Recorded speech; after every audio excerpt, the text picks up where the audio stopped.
Our quarterback spotlight, and who better than Steve Young?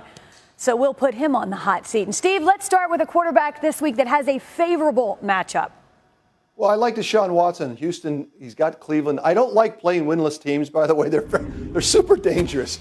1-8, 1-5, 1-7 teams. I'm not as dangerous as the 0-8 team. I don't know why that is. But I like the matchup because Deshaun Watson is going to have to elevate the offense with the losses of J.J. Watt. You know that they're going to rally. That team, that city is going to rally this year in totality. So I think the Texans, and I like this matchup with Deshaun Watson against the Cleveland Browns. So each week is different, and we know that. So a quarterback this week who you see could struggle given their potential matchup. Do you really like the Miami Dolphins and Jay Cutler going anywhere right now, but specifically to Atlanta? When Atlanta, being self-aware that they got embarrassed by the Buffalo Bills, that wasn't, the Bills are tough, but they think they're the best team in the league, and Vic Beasley's back. That's a matchup that's not meant for success for Jay Cutler. Well, I think I know the answer, because you said until proven otherwise, you were sticking with one name, but a quarterback you want regardless of matchup. Well, I tell you what, I thought that was Tom Brady, but now I'm going to have to go with Alex Smith. Wow. Alex Smith, with all, between Aaron Rodgers, Alex Smith, and Tom, it's like, well, we're going to just go a little ring around the rosy. But the truth is, I think Alex Smith is MVP right now. He's doing a spectacular job extending the game. He's managed his way to dominance. And so as people are like, oh, he's a game manager, forget that. Wipe out that history. This guy is totally in control of his play right now. Listen, that may have been the case at one point, but that is an unfair moniker at this point. He's done a lot more than manage games. I refuse to hear it again. Do not speak those two words together. We're done. All right, how about this? A quarterback who could potentially have a breakout week. Well, I like Trevor Siemian, coached well. I think that you've seen him extend his. One of the problems with Trevor is that it was the line of scrimmage, the 20 yards was about where he worked. Anything deeper, he couldn't get into. And I think Bill Musgrave's helped him get back into that, stretching the defense and getting some air in. Now he gets the Giants coming across the country into Mile High. I think that's a breakout moment for Trevor Siemian. All right, Steve, we'll be back with you again. Right now, though, we turn to Adam Schefter. Adam, a quarterback storyline to watch. It's the same storyline we've been watching all season long, Wendy. The Minnesota Vikings and their quarterback situation. Sam Bradford is not going to play this week. It looks like Case Keenum is going to be the starter once again as the Vikings try to beat their division rival, Green Bay Packers. The MRI on Tuesday showed no new damage to Sam Bradford's knee, but if he missed 3 games before, we'd have to think that he'd be in at least a similar range right now, which means Case Keenum starts on Sunday against the Packers, and it'll be up to him to try to keep alive the Vikings' playoff hopes. Shefty, thank you. Perfect timing for Matthew Berry, who's here now with a little quarterback love-hate. And let's start on the bright side. A signal caller you love this week. Yeah, it's Kirk Cousins, off to a little bit of a slow start this season, but off the bye at home. And you know what? This is par for the course for him. 2015 QB 32 for weeks 1 and 2. 2016 QB 26, 2017 QB 25. But then weeks 3 on, in 2015 he was QB 8, 2016 QB 6, and QB 5 so far this year against the 49ers team that allows 299 passing yards a game over the last 3 to guys like Jared Goff, Carson Palmer, Jacoby Brissett. No disrespect to them, but I believe at home, Kirk Cousins has a big game here. All right, what goes up must come down. So the flip side of that coin, a quarterback you think may struggle. Yeah, and it's Carson Wentz. You talk about what comes up must come down. He was obviously amazing last year, and I'm a Carson Wentz believer for the season. Not crazy about him traveling on a short week to Carolina. Panthers, no joke.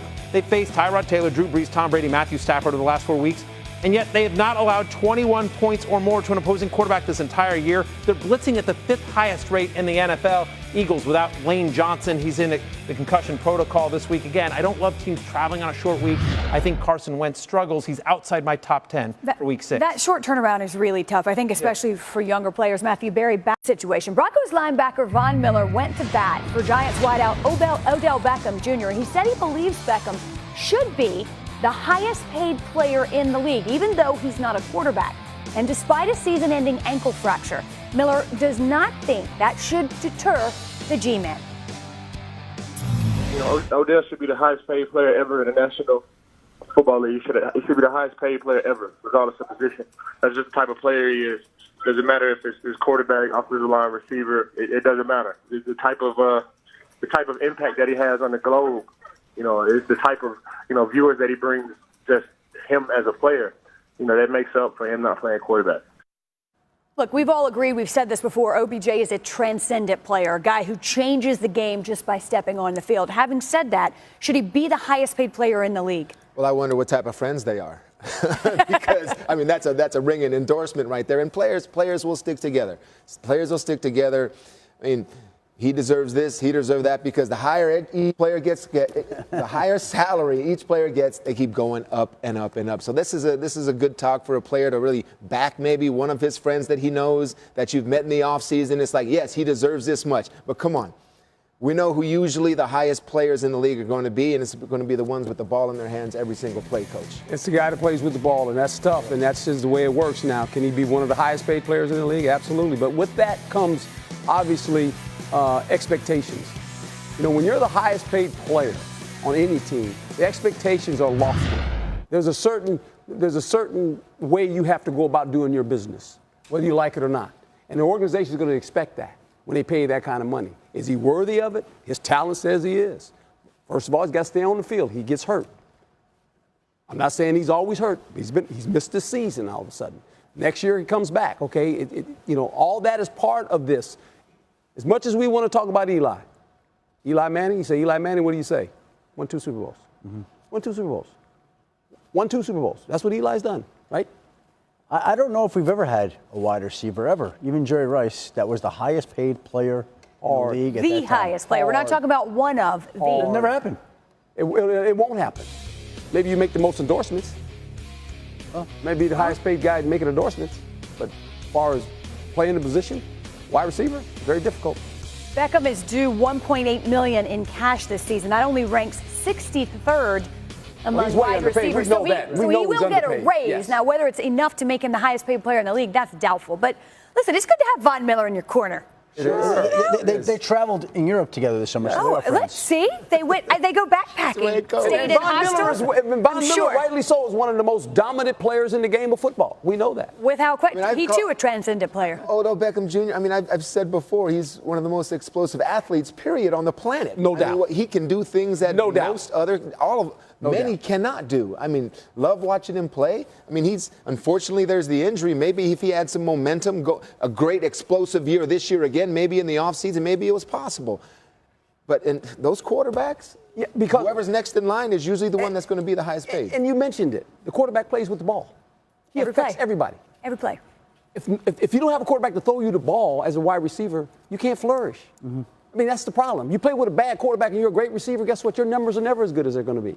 And now, all that has something to do with it. And now, of course, he'll have to weigh that injury. It will be discussed. It will be factored. He'll be back, but out for the remainder of the season. We wanted to come back, too. We missed the guy. Game wants him back. Yes, fantastic no question player. About that. Speaking of quarterback, some unworldly play so far by a very talented Jaguars defense. According to NFL Next Gen stats, Jacksonville has pressured on 36% of opposing quarterback dropbacks. That's the highest rate in the league, and that pressure has led to quite a lot. 20 sacks, 10 interceptions, and 4 defensive touchdowns, all of which also lead the league. They're the first team with those marks in their first 5 games since the 1984 Seattle Seahawks. And joining us now, Jaguars defensive end Calais Campbell. Calais, the Jags in first place in the AFC South after 5 games. When you signed with Jacksonville during the offseason, did you see this coming? Yeah, I did. I saw the potential, a lot of talent, and if we could put it together like we have been, I knew we could be special. Well, watch this clip from Uninterrupted the Process. It takes us through the moment you chose to sign with Jacksonville. I told myself I wasn't giving no discounts because they wouldn't give me a discount. And that's just the way it goes. And I love Denver, but I think Jacksonville got some good things going. I think I'm going to enjoy my time there. And so I'm riding with it. I'm going for it. This is a tough decision, though, because they want me to make it right now. All right, buddy, tell me where you're going. Oh, man.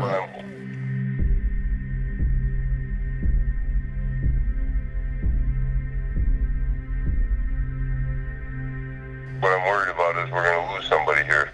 I don't want to lose Jacksonville, and I don't want Man, let's go with Jacksonville. Let's go with Jacksonville. You sure? Let's go with Jacksonville. Let's go with Jacksonville. Well, take us through that decision, Calais. Talk about emotional. It was very, very intense. Everything had to be done so quick. I felt like there was no bad choice, and I'm really liking the decision I made. Well, you talked about your teammates in that clip, and one area where we know communication has become important is this national anthem controversy, whether you stand, whether you kneel, what decisions teams make. What kind of conversations have you had with your teammates about that? Well, we really want to make a difference. We feel like as being a black athlete, you have a platform, you have a voice, but at the end of the day, the ultimate goal is just affecting change, in a positive manner. And I know that taking a knee kind of, rub people the wrong way. And so we're trying to figure out a different method, another way we can try to affect change in a positive manner and bring everybody together. It's all about unity. Well, speaking of teammates, rookie running back Leonard Fournette, second in the league in rushing yards. When did you know Fournette was going to be something special? Oh, it didn't take long. Early on, as soon as we drafted him, you could see him just walking around in the locker room and his personality and then the way he practiced, okay, this guy has a little something. Well, listen, there was a play last week, and I know you probably saw it or have since seen it, where Fournette waved his arm at Steelers safety Mike Mitchell as if to say, come on, let's speed up for the collision. What did you think when you saw that? I was very impressed. He's a guy who doesn't shy away from contact. That was impressive. I was right there on the sideline looking right at it, and I was like, wow, that's bold. And I think Fournette got the better of that. The guy got up all excited, but I think he just decided he didn't get ran over. Well, let's go from a rookie to a second-year player in Jalen Ramsey. He's already tied last year's number of interceptions with 2. Now, you played with Patrick Peterson. Is Jalen already in that elite tier? Yeah, I believe so. They're very similar. They're cut from the same cloth. They study from the same kind of way. They love the game, and he wants to be the best. And I think he's already there. Speaking of hot starts, the Jags defense forced 5 interceptions last week against Ben Roethlisberger, 3rd in points allowed. You also lead the league in takeaways. Is yours the best defense in the NFL? I think so. You look at the proof is in the pudding. When we do it right, we're tough to beat. Well, after Sunday's game, the Jaguars' Twitter account sent out a tweet. They asked for suggestions of nicknames for this defense, and they got some pretty good results. We'll take a look at some of the top vote getters so far. We've got the Teal Curtain, Pick Filet, because you can't get open on Sundays, Kitty Claw Clampdown, I'm not sure about that, Saxonville. So first of all, before we show you what actually won, is there one that stands out to you that you like better than the others? Well, being a D lineman, I'm all about Saxonville, because that's what we do. All right, fair enough. That was my second choice. I love Chick-fil-A. So anyway, all right, let's the results, please. And I think that, I don't know if the voting's closed or if you can continue to vote, but over 15,000 votes. Saxonville is your big winner, Calais. So apparently you're a man of the people. You shared their view. Well, we appreciate you being with us this afternoon and wish you the best of luck the rest of the way. Thank you. It's always a pleasure.